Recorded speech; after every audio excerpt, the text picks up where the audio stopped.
What is going on, my friends? Cubs fan Han here for another Star Wars Galaxy of Heroes guide. And every day we have a lot of people joining our community in Star Wars Galaxy of Heroes. And I hear all the time from so many of you, I wish I hadn't done this when I started. I wish I hadn't done this. And oh my gosh, I screwed so many things up when I first started playing this game.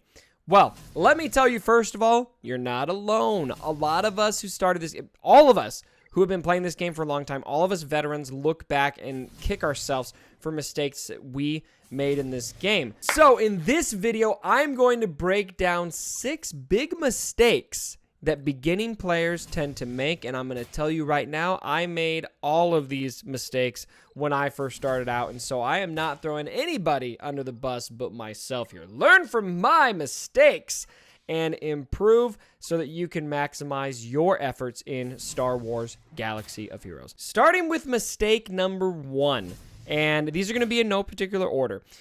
Spreading yourself too thin. Now, this is especially challenging to do at the beginning of the game. And so I'm going to say this is more of a mid-game tip, because at the beginning of the game, you do have a lot of characters you need to farm. You need to get your Scoundrels ready for your credit heist. You need to get your Phoenix ready for Thrawn and for Palpatine. You need to get all sorts of characters ready for all of the different challenges that you need to be able to complete. And so at the beginning of the game, you do need to prioritize those. But once you have a lot of those requirements fulfilled, really try to hone in your focus on no more than 5 characters at once. My reason for 5 is you need to have a very solid arena team. Arena is the basis of this game. It is where you get the most crystals in the game, and that is going to be your lifeblood in the game, the currency that gets everything that you need to progress in the game. And so it is going to be very important, that along with ships, which we will get to in a minute. So I recommend not focusing on any more than 5 characters at once. Of course, once you get your farms to a place where you've got your credit heist down, you've got some of those legendary characters built up. Make sure you don't spread yourself too thin, because if you're dumping too many resources in too many places, then you're not going to progress at the rate you need to. Mistake number 2 is farming the wrong characters. Now, I just need to say, we all have that one character we farmed that we regret farming. Everybody has it, and so if you already have one of those characters, don't worry. All of us wasted resources somewhere. At least it's some free galactic power, right? That helps your guild and territory battles. Now, how do you know which characters to farm? There are a lot of guides out there, and I'm not going to try to tackle that subject right now because there are 1,000 videos and a lot of guides on it. My biggest tip for knowing who to farm is to find an effective mentor in this game. There are a lot of videos, there's a lot of Reddit posts, there's a lot of forum posts that can help you know who to farm, and I would recommend searching those, but there is just such a vast array of information on the subject that it might overwhelm you a bit. What worked best for me is I got myself into a guild that had most of the players in the guild were a bit higher galactic power than I was. We didn't have galactic power back then, but I was probably in the lower tier of the guild. There are more veterans who really know what they're doing. Even though I started playing the game at launch, I was not playing on a super committed level until about 6 months into the game, and so these guys really knew what they were doing. I had one mentor. His name is Mr. Doc. Mr. Doc, if you are in the comments, make yourself known. I'll pin your comments so everybody can know that you were my sensei.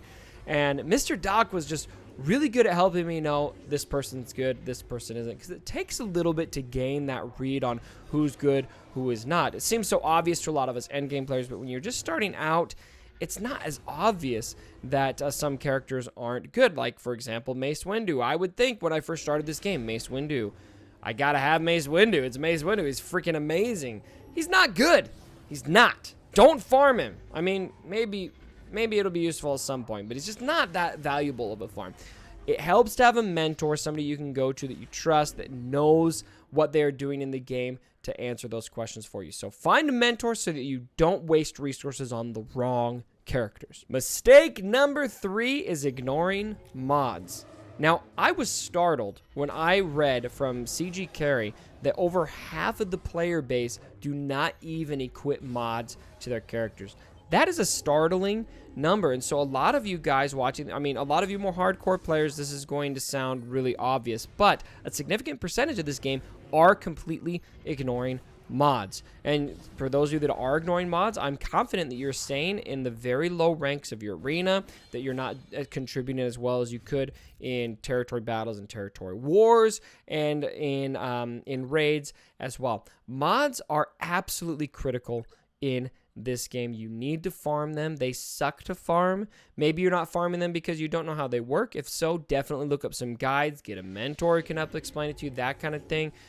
Hint, it's all about finding speed secondary, by the way. If you weren't already aware, that is 99% of mods. But sometimes it just feels tedious farming those mods. A lot of guides have been done on the subject, and so I do recommend looking them up. But definitely do not give up your mod farming. In my opinion, you are never done farming mods in this game. I have a lot of really good mods. I do. But I am still every single day looking in the mod shipments, finding mods I can buy with leftover credits. So I would absolutely recommend that you focus on farming those mods if you aren't already. Mistake number 4 is staying with a crappy guild. Now, this is a mistake I made when I first started out. When I was playing this game, I'd been playing for a while when they introduced guilds. And so guilds were a totally new concept to me. I hadn't played a game that utilized guilds before. I know, isn't that crazy? And I just joined the first random guild that I found in the game, and they had no organization whatsoever. In fact, the guild leader refused to appoint officers, and he refused to launch raids. So we sat there with max tickets. We didn't do anything. He had probably quit the game for all I know, and we were stuck. There was nothing we could do. And this is before the days of, you know, the guild wasn't on Discord or that kind of thing. So that guild was not helping me progress. The purpose of having a guild is to have a group of players who are like-minded as you, helping you progress along with the game with raid rewards, territory battles rewards, territory wars rewards, and donations, etc. And to me, one of the most unspoken benefits of being in a good guild is having solid advice. And so I recommend you go to Reddit, you go to the guild recruitment mega thread if you aren't in a guild that is helping you progress, and find a guild that matches your skill level. Now, you don't necessarily have to find a guild that is eons ahead of you, but I do recommend that you find a guild that is progressing, that is communicating, preferably on Discord, which is where I think pretty much all of the really organized guilds are going to be communicating on Discord or a similar chat platform, and is going to be in a similar commitment level as you. Now, are you hardcore? Are you casual? What is your play style? Try to find a group of people that are in a similar place to you, and don't be afraid to leave a guild that is a bad fit for you. Even if you're best friends in the guild, some people stay in guilds that aren't helping them progress because they got one guy in that guild they don't want to offend.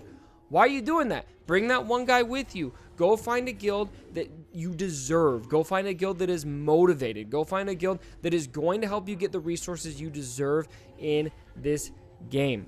Now, please note, that doesn't necessarily mean that you have to be in a heroic Sith guild when you're sitting at level 70. That's probably not realistic, so be realistic with your expectations. In my opinion, it's about finding a guild that is motivated and driven to progress, and that is organized, rather than trying to find some secret, magic solution where they're going to carry you along when you're miles and miles behind them. It's not about that. It's about finding a group that is like-minded with you and that will help you progress in this game. Mistake number 5 is something I am saying just as much for you as I am for me, and that is ignoring ships. Now, especially from the beginning game perspective, ignoring ships is a very bad mistake because you need to farm the ships you need to unlock the Zeta challenge in ship challenges. That is really important because that is going to have a lot of potential over time for all of the Zetas that you need. You don't want to just rely on Zetas from territory wars and from shipments. You want to have that chance at 4 Zetas every, it's every Monday, every Sunday, and every Thursday. That's really important. Obviously, it's going to be really rare to get 4 Zetas, but technically you can get 2 Zetas each time. Usually I'll walk away with 1 Zeta per day, so that's around roughly 3 Zetas per week if the RNG hits me decently. Sometimes a bit more, sometimes a bit less. You need to have those ships to get that. Then beyond there, you really don't want to ignore ships, even though a lot of people feel like ships is a really stale game mode. I am 100% in that camp, and I'm going to be honest, I need to repent. I'm giving you advice that I don't follow because I kind of ignore ships. I do ignore ships on my account, mostly because I'm a casual player and I just have a hard time finding the motivation to do it. However, what I am missing out on, and what you are missing out on if you are ignoring ships, is crystals in the fleet arena, and more rewards that can lead to more zetas for the fleet currency. That is very valuable in this game. If you are playing on a hardcore level, you cannot disregard ships in this game. Now, an asterisk I'll put to that is if you just hate the game mode and you're okay with losing those resources, then, do what I do. Ignore ships. But ideally, don't ignore ships. There's a lot of resources there you need. And at a minimum, you have to get to that Zeta challenge. That was my first goal in ships. I do have that challenge unlocked. Definitely don't ignore that. And then finally, mistake number 6 is not getting in touch with your arena server. Now, for those of you who don't know, let me explain how this works real quick. That arena server you're in, both for fleet and for arena, it is not the same server for the whole game. It is a bunch of different shards, they are called, of about 20,000 players, and everybody who starts around the same time as you will be placed in a different server.